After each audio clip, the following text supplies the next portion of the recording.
Ladies and gentlemen, in 30 seconds.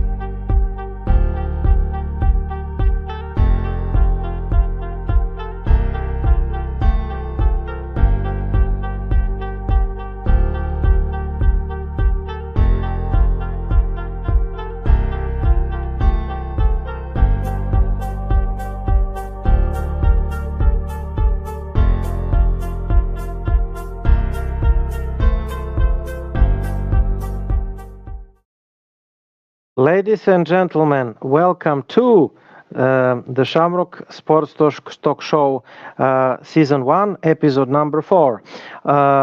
We are about the pride, tradition, sweat, tears, victory, determination of Boston sports. I am Igor Mitic, I'm from Serbia, Europe, and this is my colleague and partner, Andy Vernon. He is from Concord, New Hampshire. Give us a ring at our number. In a second, I will put the ticker. So this is our ticker with our number, and if you wanna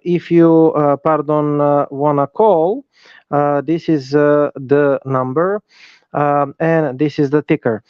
So Andy, we are talking about a pleasant surprise.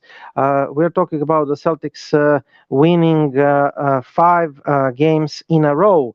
We are talking about the Celtics being on historically good pace offensively. If we continue, Joe Mazzulla will really achieve some historic things about the offense. So in tonight we are playing Detroit, and we defeated Detroit on Wednesday, 9th November, 128-112. Previously, last night we defeated Denver Nuggets 112-131, and previously we defeated Memphis Grizzlies and Ja Morant 109-106. Previously, New York Knicks 133-118, and Chicago Bulls 119-123. We are 9-3, Andy. We are really rolling. What is your impression about the last 5 games of Boston Celtics? Yeah, so with the last 5 games, and really I think I kind of go back to what I was talking about in the first show of the season, which is these guys just look like they're very dialed in. It's not just Tatum and Brown, it's all of the guys that were there last year, and Right. that's become kind of infectious with the new players who have come in.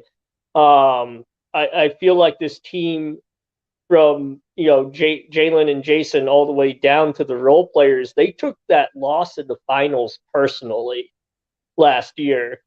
And this year they look like they've come in taking that personally. They're determined to get back there and win it again. And it's what I've seen over the last few games.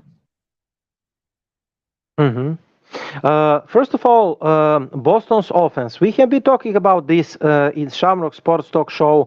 Boston Celtics are 9-3 and historically on the pace on the offense. On the other side, the Celtics are 23rd in the defense. Do you think that the return of the Time Lord will help the Celtics to rejuvenate their defense, or do you think it's a deeper problem, to say it that way? Um, I think there's a number of factors at play. First of all, both Jalen and Jason are doing a lot more driving to the basket this year. That's been really important to help open up some of the looks on the perimeter and get defenses to collapse. The problem is that when driving to the basket, you expend a lot of energy, and that means they have less energy they could use on the defensive end. And I think that that's played a role. I think Al Horford, he's getting to that point where each year, just a little bit, just a fraction slower. And that's really, that's really when you're talking about big man switching onto a guard. I mean, like a half step slower is all it takes. And then, Mm-hmm. but then I also do think not having Time Lord is playing a major role in that, because Boston's Mm-hmm. best defensive lineup was those double big lineups. Mm-hmm. However, I think that the Celtics should be able to stabilize their defense with the players that they have. And I mean, like, I think part of that might be going to a few more drop schemes instead of trying to switch everything, especially if you're playing somebody like Luke Cornett, who's not really that fleet of foot. And then just to kind of save wear and tear on Horford, like run some schemes where they just drop back and we rely on those defensive guards to be able to fight over screens and still contest shots on the perimeter. I think drop defense schemes get a bad reputation in the NBA because we say, oh well, everybody should be versatile and able to guard multiple positions. They should be able to switch, but drop defenses are still perfectly viable. In fact, I think it was 2 years ago the Milwaukee Bucks had one of the best defenses in the NBA, and they function almost entirely as a drop defense because Brook Lopez can't switch on the perimeter to save his life.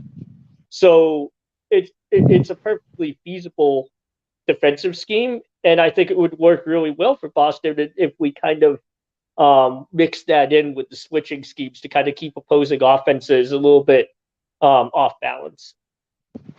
Let me play the devil's advocate, but providing the starting lineup with Derek White, Marcus Smart, Jalen Brown, Jason Tatum, Al Horford, 5-out offense. Al Horford, with his passing abilities, kind of unlocked another dimension in our offense. Do you think that we would be here offensively if Time Lord is starting? This is first question, and how we will adjust. What do you think on the offensive end? With double big lineup, Al Horford and Robert Williams. Yes, I don't think we would be where we are offensively because a lot of I what agree. Jalen and Jason have done scoring in the paint, and it's not just Jalen and Jason. We're seeing Grant Williams score more in the paint. Um, that's not going to happen as much when you have two bigs in there. Because the problem with having two bigs in the paint, especially Time Lord, because remember, Time Lord doesn't space the floor. So if you space him to the perimeter, his defender, who's probably the opposing big man, could just kind of camp in the paint because we all know Time Lord's not going to take the 3-point shot. Whereas when you run Al Horford or Luke Cornett at the center position, the big has to come out of the paint a little bit more to guard the perimeter against the 3-point shot. And that's opened up a lot of lanes for Jalen and Jason. The way that Robert Williams, that Time Lord, can help to make up for, or help compensate for that is if he gets good at sealing his defender off from the driving lane. And I honestly think Absolutely. the ability of a big man to seal is probably one of the most underrated skill sets for a big man in the modern NBA. That's something actually Daniel Tice was actually really good at sealing off his defender from the driving lane. And I think that that's something that if Robert Williams can do that, then I don't think the offense will tick down that much when he's on the floor. But if he hasn't traditionally been very good at it, and so if he's not good at it, it's going to make it harder for Jalen and Jason to get into the paint. You can see on our banner, Luke Cornett has earned backup role. He really looked, for example, against the Denver well. He was recovering well. He was blocking shoots of Nikola Jokic and DeAndre Jordan. I mean, I'm not the biggest fan of Luke Cornett, but the man is playing good. The man is thriving in this system. Tatum working in the post. JD's debut. That's against the Denver. I must ask you. I discussed in the previous show with Bobby Krivitsky, but you didn't say your opinion about it. We had reports that Ime Udoka, ex-Celtics coach, will be hired by Brooklyn Nets. Brooklyn Nets hired Jacques Vaughn at the end, with apparently Commissioner Adam Silver advising Brooklyn Nets not to hire Ime Udoka.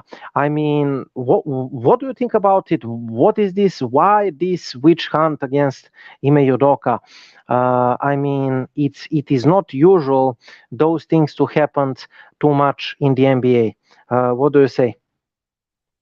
Yeah, the whole Ime Udoka thing is a really weird situation right now. I don't know why the commissioner would get involved, and the fact that the commissioner did get involved suggests to me that maybe there's something more to the situation. Maybe some of those, advances continued past the point where it was consensual, or maybe, I don't know. It's a very odd situation for the commissioner to become involved in. Indeed, indeed. I mean, it could just be that the commissioner just doesn't want any more drama coming out of the Brooklyn Mm, Nets because, I mean, Kyrie Irving has done more than enough to create drama over the last, right. not even like, you take out his most recent escapades. I mean, since Kyrie has been in Brooklyn, he's been a nonstop circus. So, it could just be that the commissioner doesn't want that to be amplified even more in a team that's in one of the biggest markets in the country. I mean, maybe commissioner didn't want more drama in the Nets organization. Maybe he wanted to protect the female persons in the Nets organization. Maybe there is something else that we don't know. But it is strange that the commissioner is not allowing Ime Udoka to work in the NBA. Maybe his career sadly is over. As a head coach, but we will see in the next couple of months and year.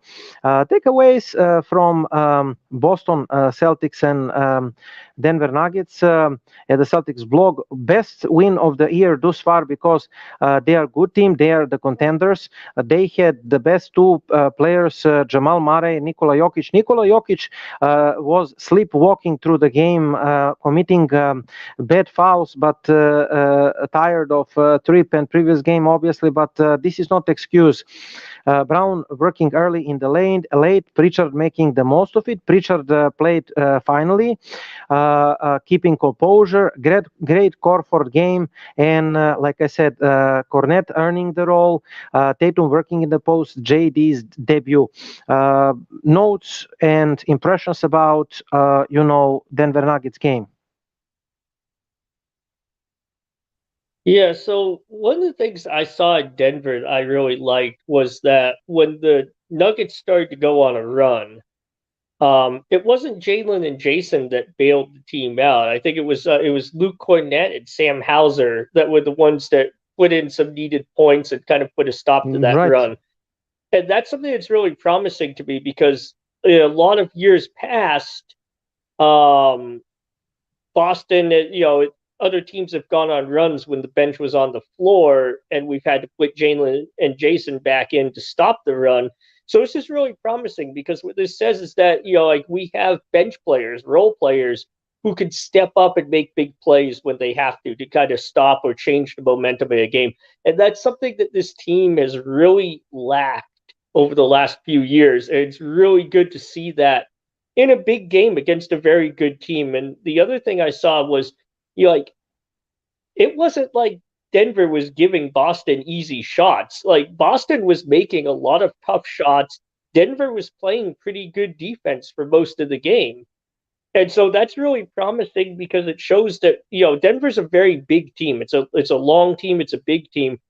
It's a solid defensive. They can play decent, good defense with guys like Jamal Murray, Aaron Gordon. I mean, Jokic is a liability on defense, and he's always been that way. Mm-hmm. Mm-hmm. But for guys like Jalen and Jason to be able to go off and score at a high level against defenders like Aaron Gordon, that Bruce Brown is not a bad. He's a pretty good defender as well. I would say he was best defender on the Nets last year.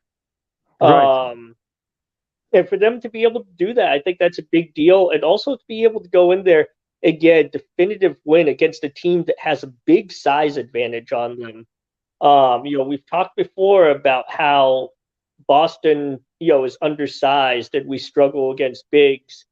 And for Boston to be able to go and play a much bigger team and come out with a definitive win, I think that that's very, very promising. Yeah, let's explore a little Denver Nuggets, game more. Just let me remove this picture from banner. So the Celtics had 10 offensive rebounds last night. Luke, Cornette, Peyton, Pritchard had 4 apiece, and I'm sure everybody expected that. Celtics won 131-112. Tatum 34, 8 and 5. Brown 25, 8 and 8. Horford 21. Grant 13, 4, 4. Pritchard 11, 4 offensive rebounds. Pritchard, like I said, and Cornette also. The Celtics 55.6 field goal. The Celtics 16 of 37 for threes. Jokic 29, 8 and 3. Gordon 17. Bruce Brown 16, 10 and 6. A great game. Caldwell Pope 15. Nuggets shooting bad 45% and 12 of 29 for 3-pointers. The Celtics scored 4 more threes, and I think that's the area where the game was decided. The starters were Al Horford, Grant Williams, Jason Tatum, Jalen Brown, Marcus Smart. So White was relegated to the bench. Nugget starters Nikola Jokic, Aaron Gordon, Michael Porter Jr., Contavious Caldwell Pope, and Jamal Murray. I didn't ask you, Andy, do you think that are you concerned about Malcolm Brogdon's injury? Malcolm Brogdon was thriving and really became leader of the second unit, and he is injured. It is not tough, hard injury, but are you afraid that he will not be able to play majority of the season this season? I mean, like I think he's definitely going to miss some games, and that's not ideal. But at the same time, I think that it makes sense for us to let him rest and let him recover and just try to bring him along slowly. If he can be, a contributor off the bench and lead the second unit, come the postseason, I think that's really enough. And so I think the key for Boston is to try to keep him healthy. This newest injury, it's concerning, primarily because Brogdon has such a long injury history. But I think the best thing Boston could do at this point is to not rush him back, play it very cautious, make sure he's fully recovered, and ease him back into play slowly so that nothing, so he doesn't exacerbate or re-injure himself. Now let's talk about the Detroit win, 128-112 Boston. One easy win from that game.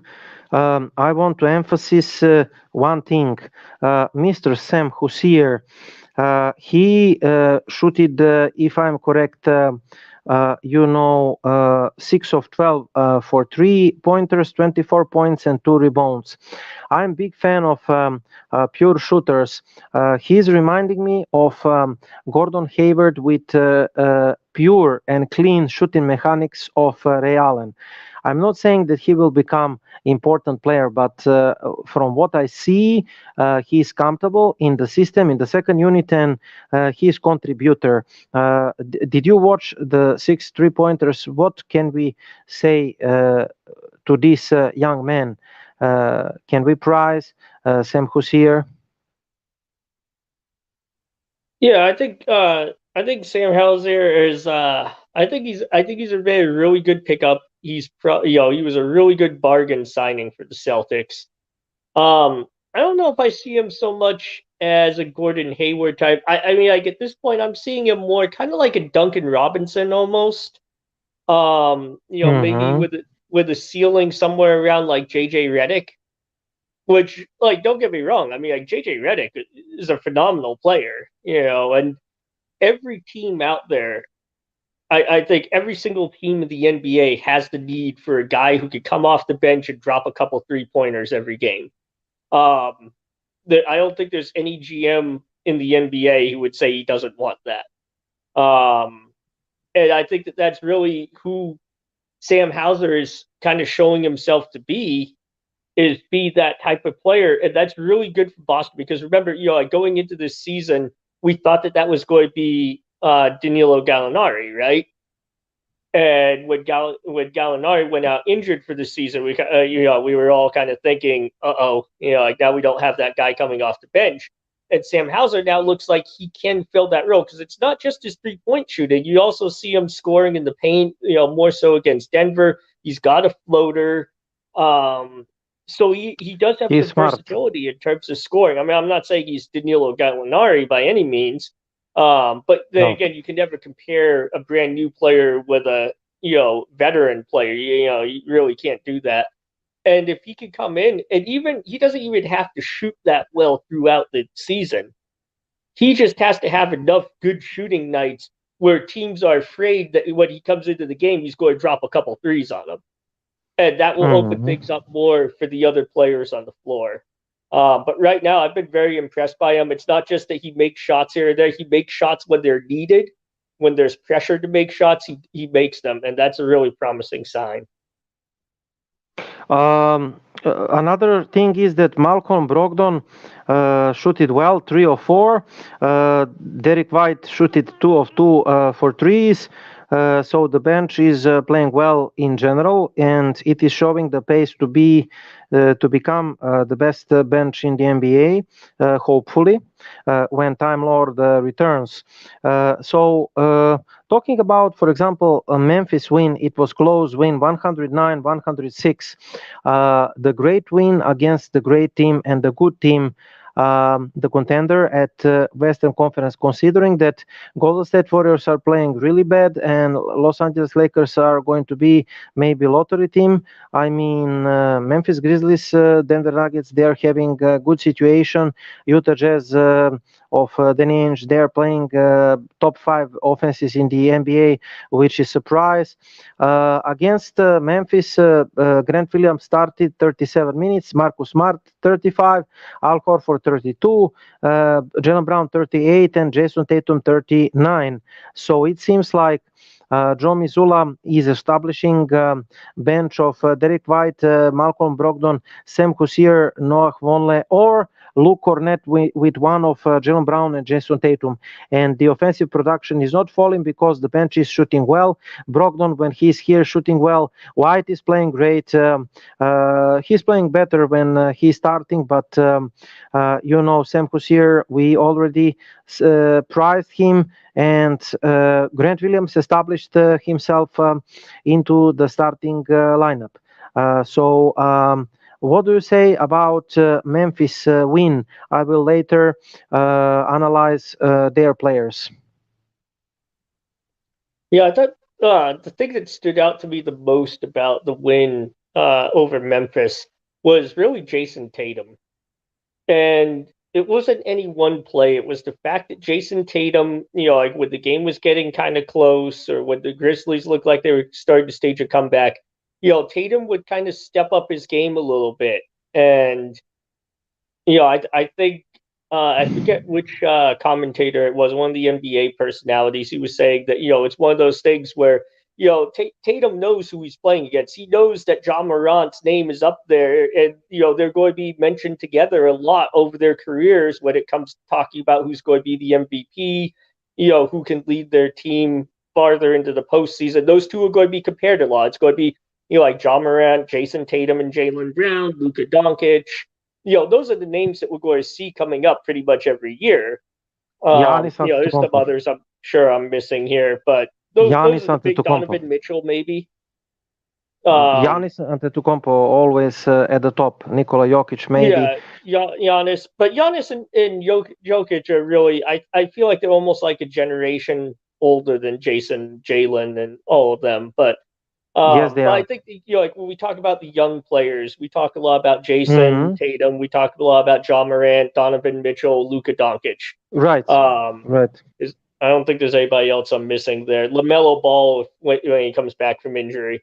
Um, and to me, it was like Tatum, knows that's John Morant, and he wanted to show head to head that he is the better player. And I feel like, at least in this game, he really showed that. Like he showed that he was the one who could take control of the game and bring his team to win. And that's something that was very promising to me because I've sometimes felt that Jason Tatum comes across as being a little bit passive at times. And I think some of it's just he's a very quiet guy. Personality wise, he's just kind of a quiet guy. Sometimes I think it comes across as him being passive. And this year, not just in the Memphis game, but especially in that game, we've seen kind of more of a fire, determination, that determination to be the leader that's going to put his team on his back when he needs to. And that's something that Boston's really needed. And if Jason is stepping into that role, then that's a big improvement for the Celtics. Yeah, Jason Tatum outplayed Ja Morant, 30 points, 8 rebounds, 9 assists, 2 steals, 1 block. Ja Morant and Jason Tatum, he had against Memphis 39 points and 3 rebounds, 2 assists. Memphis started Ja Morant, then Santi Aldama, his power forward, then Brandon Clark, then Dylan Brooks and Desmond Bain. Their bench, La Ravia, Jones, Conchart, Xili Tillman, and Robbie. Uh, I thought that their bench was outplayed by the Celtics bench. Actually, I'm wrong because their bench was like 26 points and Boston's bench was like 17. So their bench outplayed our bench at the game. White, Brogdon, Hussier, Vonleh, but our starters outplayed their starters. What can you say about it? Yeah, I mean, I think that the Memphis bench was pretty solid. I think what hurt Memphis, like Dylan Brooks had a bad night that hurt them. Santi, I don't remember his Aldama. last. Yeah, he Aldama. was not very impressive. Boston, he Was was not. I believe he was a minus 16 on the night, and so Yes, yes, yes. that obviously hurt. I thought John Concar played or Conchar, I don't know how you pronounce Conchar. his last name. Uh-huh. Conchar. I thought he played pretty well off the bench. I was kind of wondering why they went with Santi and not him. But in some of it's a young team, so the coach is going to mess around with the rotations a lot. And this time, he just didn't put the right players in. And conversely, I think that Boston came out and played very well. I mean, um, the thing to me about Boston is we didn't have anybody who was like a huge minus. We had some minor minuses, and then we had some big pluses. But like most, the team was pretty evenly balanced. And I think that that's important. Like the bench wasn't better than the Memphis bench, but they were good enough not to lose the game when the starters were out. And that's once again that's a big thing for Boston because from the last couple of years, you and I have talked about how the bench goes in and the game goes out the window. And so, like there's a lot of teams out there. A lot of benches aren't going to be able to beat other benches or other starting units, especially. That's why it's a bench. If you play the bench against the starting unit, things probably aren't going to go very well. But your bench needs to be able to hold their own and at least slow the bleeding enough that your starters can rest, come back in, and the game's still within control. And Boston's bench has done that pretty consistently this year, and at times has even been able to grow the lead when the starters are on the bench, when the starters are resting. And that's like your ideal scenario that you want as a coach, is to be able to pull your starters out, rest your starters, and have your bench grow the lead. That's like every coach's dream. So I think that was something with Boston. And I think, Boston's a young team, but we're not young like Memphis is. Memphis is young, young. Whereas Boston, Right. like we have Al Horford, We he's an are older player. experienced. Yeah, We are and Boston, experienced. yeah, our players have experience. They've been to a lot of NBA playoff games. Finals, Eastern Conference Finals. Hmm. We Exactly. won the Eastern Conference. And I think that's a big difference, is that like I think a lot of our players from the stars down to some of those role players like Grant Williams, Peyton Pritchard. Well, Pritchard didn't really play in that game, but a lot of those guys, they understand now what it takes to win, the level of focus you need to go all the way, because they got there and they got to see it from the Golden State Warriors. They got to experience it from the receiving end. So now they have an idea, and Memphis doesn't know that. And I think that's a difference here in this game. And like Tatum was the one who kind of exemplified it. Like he knew what he had to do, and he went out and he got it done. And that's a big thing, and that's something I think that you start to see when players make that transition from being a young player to being more of a veteran. Mm. Interesting thing, Andy, when you analyze statistics, Memphis had 41 field goals made, Boston 38.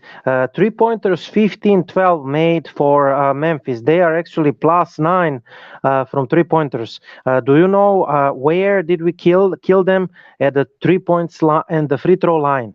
21 made free throws and they only 9. So practically we're driving to the hoop, which is smart thing, and we defeated them that way, which is the sign of smart offense, don't you think?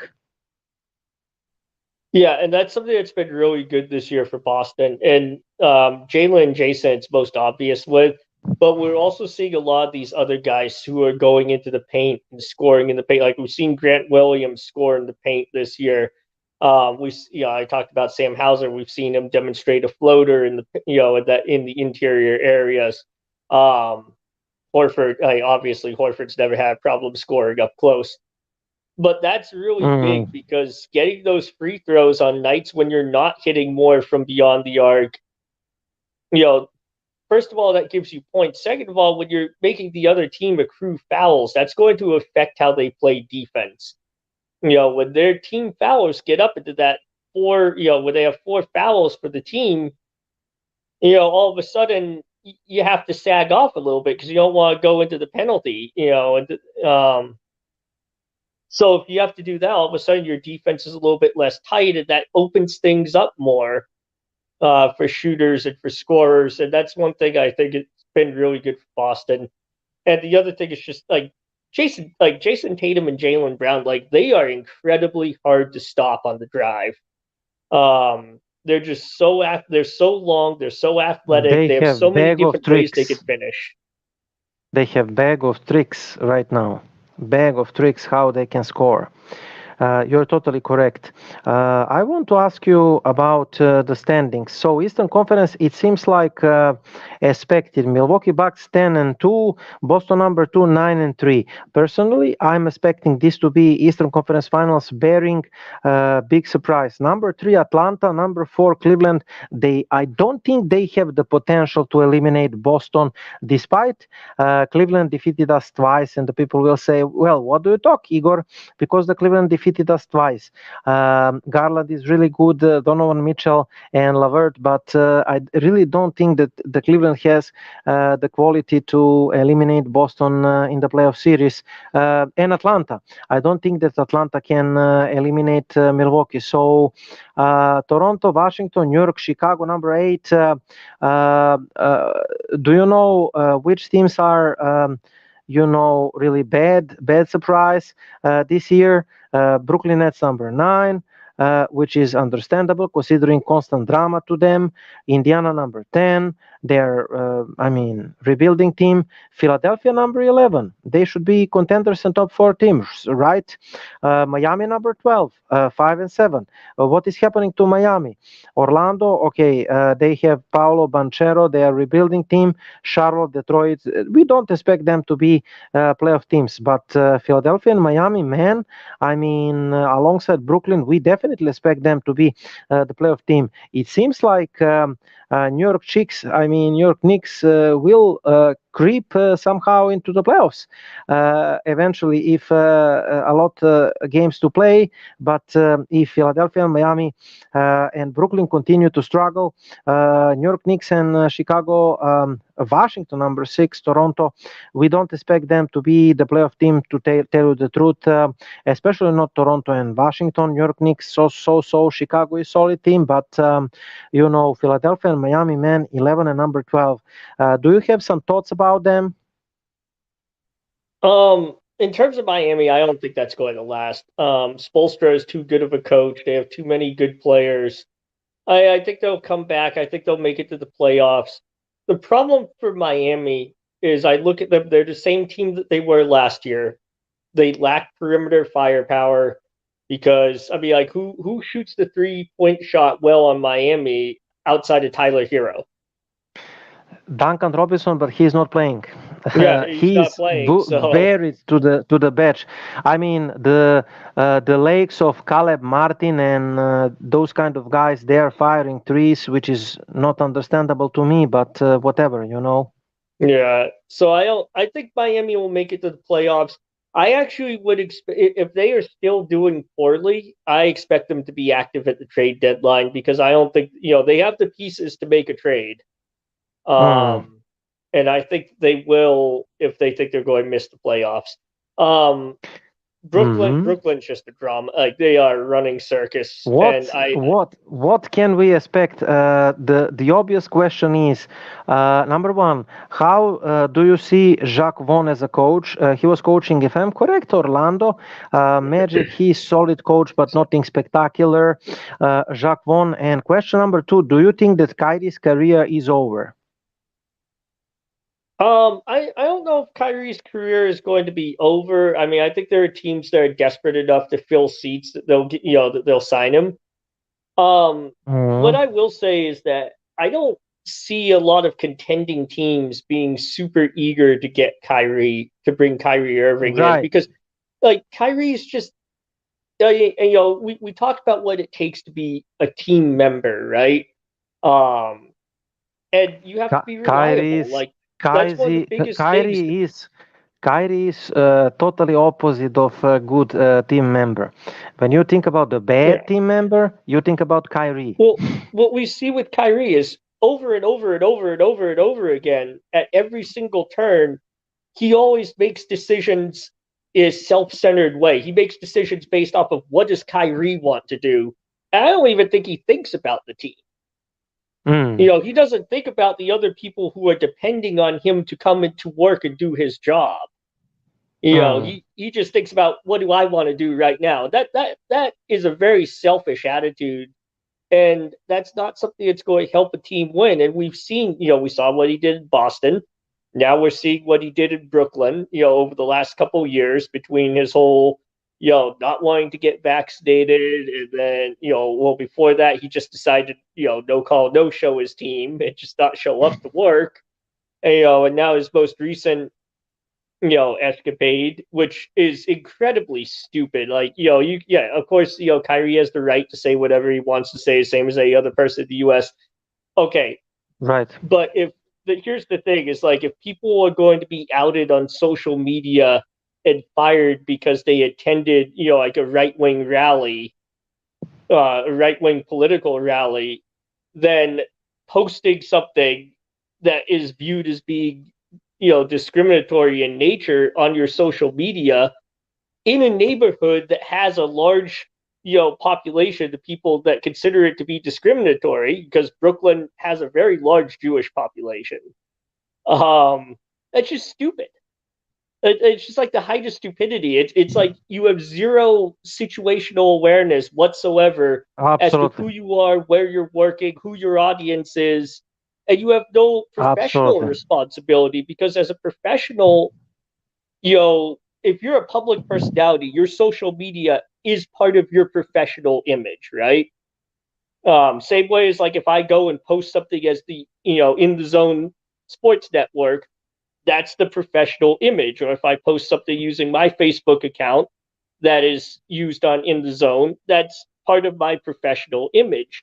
So if you're a professional athlete and you choose to post something like that, that's just unprofessional. But I mean, with Kyrie, I mean, I think he'll find somewhere. The only team that thinks it's contending that I could see signing Kyrie would be the Lakers, and that's because they're going to bank on LeBron being able to keep Kyrie in line again. Um, Mhm. We are I going mean, to come to the Lakers soon when we discuss the Western Conference. I have Western Conference review. So I mean, you will agree with me that I don't consider Brooklyn Nets contenders. I no, consider them first round exit team. yeah, And I was reading preseason,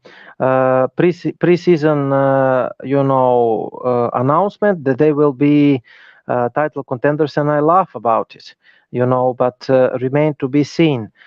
Western Conference, just like we expected, Utah Jazz number one, 10-3, and top five offense shocking. in the NBA. Danny Ainge, the genius, the big Danny Ainge. Number two, Portland Trail Blazers, another surprise. Yeah, Now, the next four teams, I think, are top four: Memphis Grizzlies, Phoenix Suns, Denver Nuggets, Dallas Mavericks. Clippers are there, number five, currently number seven. Pelicans, number eight. The champs, Golden State Warriors, 5-7, number 11. What is happening with the champs right now, Andy? It seems like they are tanking the season, just like Los Angeles Lakers. Is there something in Oakland that we don't know? Maybe they are targeting some high pick or something, San Francisco now. They're in San Fran now. San Francisco. San Francisco. But I think though that the problem for the Golden State Warriors is they're getting older. Like Klay Thompson, I love Klay Thompson. He's one of my favorite players in the NBA. But he's just not the same player that he was before that injury. Yeah, absolutely. And they're getting older. It's not like he's 24 years old. He has a year or two to work himself back into Mm, form. mm. Draymond Green.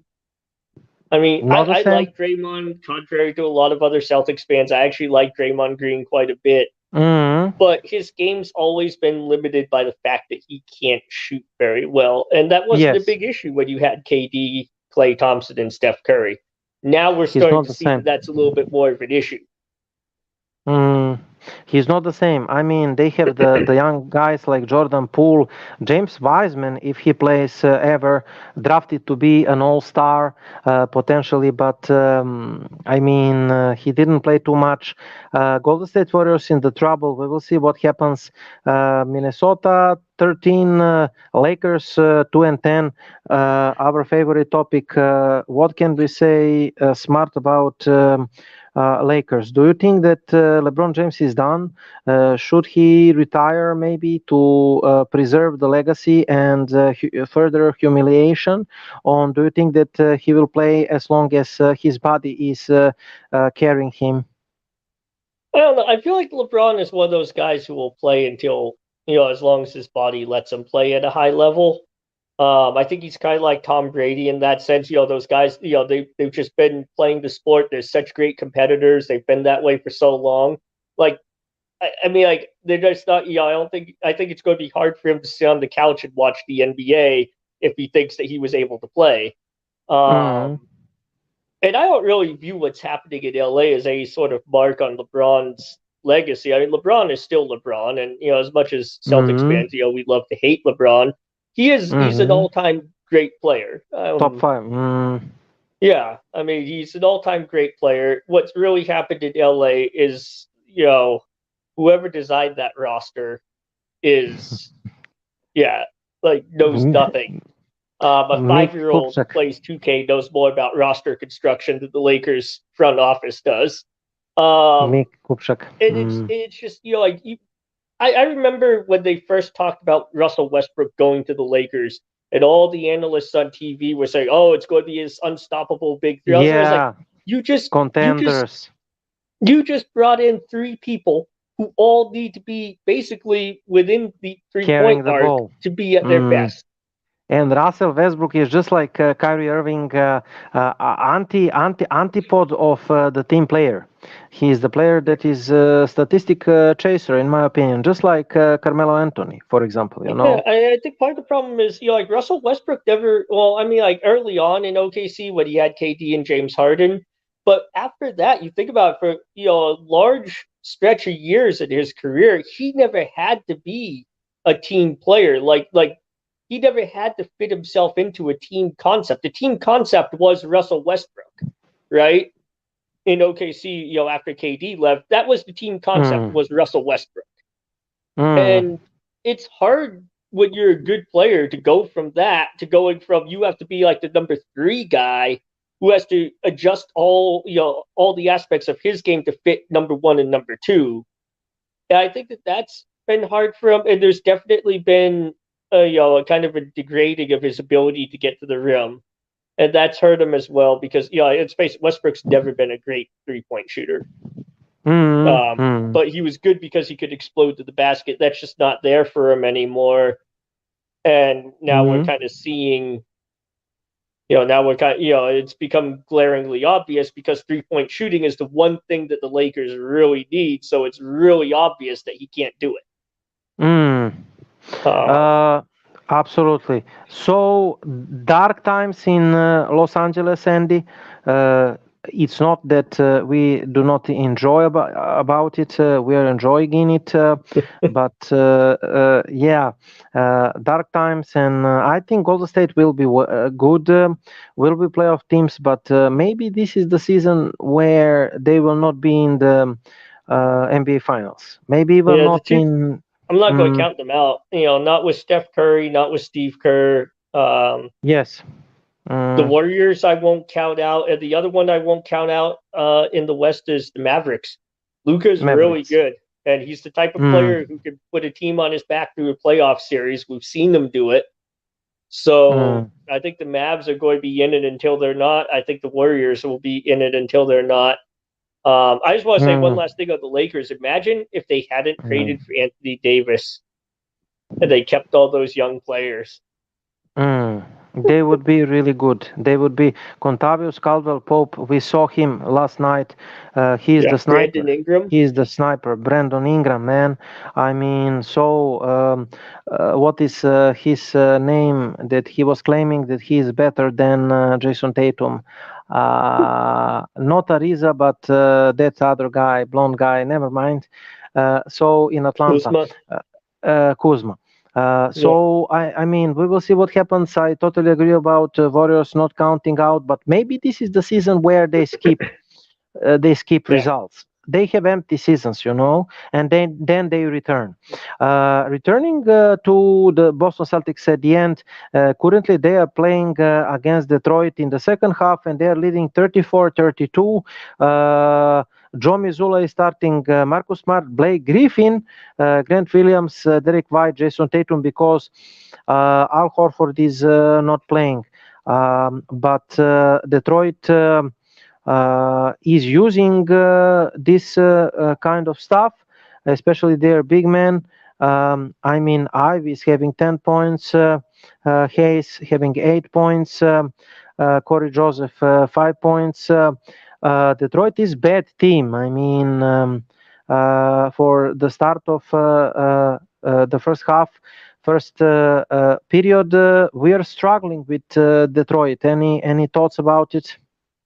Yeah, I'm not really that concerned. I mean, Horford sitting hurts because he's really the only big body we have for the paint. I guess you could put Cornette in there. I don't see Mm, Cornette as being as physical as Horford is. Um, Yeah, So that that's obviously why we hurts. started Blake Griffin. I don't think Yeah. that's why we started Blake Griffin, and that's why I talked with Bobby. That's why I still think that we need a big man backup instead of Horford. I mean Blake Griffin and Cornette. I mean, maybe I'm not grateful for Luke Cornette and Blake Griffin and Noah Vonleh, but I still think that we need reliable big man considering injury prone of Al Horford and Robert Williams, right? Well, I wouldn't say Horford's injury prone. I think they're just resting him. Like they're going to come up with Mm-hmm. injuries for him throughout the year just so they can rest Mm-hmm. him. Mm-hmm. And that makes sense. The player, like I keep saying, like the player I kind of really wish that Boston would have signed is Dwight Howard Dwight Howard, agree. because, Uh, like, yeah, Howard has mm, attitude issues, but he wants a ring. He wants mm. another ring, and he's going to come You in on know, you he know come in what on to a small expect contract. He from knows his Dark. role. Yeah, he knows his role, and you know that he's going to deliver you every night. You know exactly rebounds, defense, blocks, considering our defense, struggling defense. I really think that you're correct. You're totally correct. Yeah, I think he's a low risk, low cost, investment. And he doesn't High have to play reward. big minutes. We just have to put him in there to muck things up in the Mm, middle. And and Howard's always mm, been a very physical player. mm, Um, and that would mm, help Boston a little bit. But I'm not concerned if we lose to Detroit. I mean, like I've seen enough mm. from this team so far throughout the year. They're a good team. That we will be contenders, right? Right. Yeah, If we are healthy, of yeah. course. If we stay The healthy, big if. yes. So the next games, Andy, Detroit, Oklahoma, Atlanta, New Orleans Pelicans, Chicago. We have 3 games road trip: Atlanta, New Orleans Pelicans, Chicago, then Dallas in Boston. I would say 2 easy games, then 3 away games, then Dallas. The things are heating up in November. What do you expect from those games? Well, I think they're all very, I think a lot of those are very tough games. New Orleans has been good this year. I'm interested to see how the Celtics match up, how, the Jays match up against, Zion and Brandon Ingram. Um, I'm interested to see how that plays out because I think that'll be a fun game to watch. Um, Mm.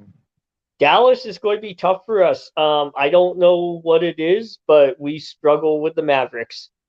Yeah, we Um, all remember that game-winning shoot from the last year that shocked us of Luka yeah. Doncic, if I'm correct. Yeah, I mean Right. the thing with a team like Dallas, with or with a player like Luka Doncic, you cannot let them stay around in the game because if you leave the game close, Luka is one of the most clutch players I've seen. I would say In the Luka is the NBA. most clutch Mm, young player in the NBA right now, mm, if not mm, the most clutch player. Period. Because he could just mm, make it. It's not that he makes a high percentage of clutch shots. It's that he makes shots that he should not be able to make to win games. mm, I mean, and mm. so Boston has to keep that in mind. They have to do everything they can to open up a big lead and put the Mavericks out of it. Because if you leave it close, you know, you're going to leave it up to a guy who can make shots when it matters the most, and that's just not something you want to do.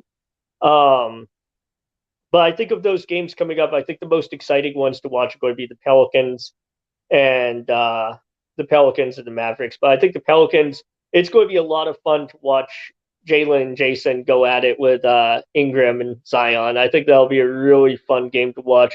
I'm a little concerned about how Boston tries to stop Zion Williamson, Mm, because we don't have a big body to really try to slow him in mm, paint, and mm. he knows that, Yes, and he's physical, and he's going to try to abuse us on the inside. So I'm interested to see how Boston he's going to addresses that use it. defensively. Mm. So, in general words, we're not concerned considering the results. We show that we are contenders. We just want the good offense to continue, and we want to see the defense with Robert Williams returning. Robert Williams maybe should not start at the beginning. Maybe he should come off the bench. Maybe Hmm. we should start the same lineup, and maybe he should come off the bench. But we will see what is happening. Andy, closing thoughts. We are coming to the end before we sign out slowly and going to watch Detroit and Boston. What is your message for the Boston Celtics crowd? They somehow really Celtics fans cannot enjoy in a good season. They are in general manager mood and mode, and they already started trading players. I mean, maybe the message for them is to enjoy the season and stop trading, because we have good general manager in Brad Stevens, right? Yeah, I think the big thing for Celtics fan base, like put away the trade calculators and just enjoy the season for what it is. This is the best Celtics team we have had for a long time now. Absolutely, And I absolutely. don't see, I mean, like outside some of the big men, I don't see anybody on that roster that I'm really eager to Mm, trade. Like I wouldn't trade Sam Hauser. mm, I wouldn't trade Peyton Pritchard because mm, I stand by my draft day or my draft night analysis when I said that I think Peyton Pritchard has the ceiling of being a Fred Van Fleet type of player. I mm. stand by that Yes, because yes, yes. everything I've seen from him tells me that that's the type of player he could be.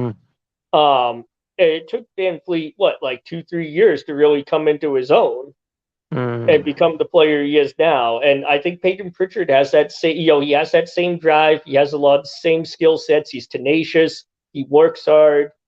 Um, yeah, I think that if he gets the chance to play consistent minutes, I think that he will do very, very well. So I wouldn't trade him. They're really, and obviously, like this is barring the offer of like a superstar. If some GM comes and says, "Yeah, give me Sam Hauser and uh, Peyton Peyton Pritchard. Pritchard, I'll give you Bradley Beal," like, okay, yeah, no, fine, go ahead. Um, but no, like I think for the most part, like just enjoy the season for what it is. It's a great team. They're playing Right, really well together. And one of the right. things you can't trade for is chemistry. And this team has really good Mm, chemistry right now. So mm. just watch it and enjoy it. Absolutely. Okay, Andy, great show again. Thank you for listening, ladies and gentlemen. The Shamrock Sports Talk Show, Season 1, Episode 4. The Celtics winning 5 in a row. We are here every Saturday from 7 to 8. We are the best 4 Leaf Lucky show in the area. This show comes to you by way of and the Zone Sports Talk Show Network, LLC. We are here in and the Zone Sports Talk Radio Facebook. We have Shamrock Sports Talk Radio at the Twitter, and we are at the YouTube live streams.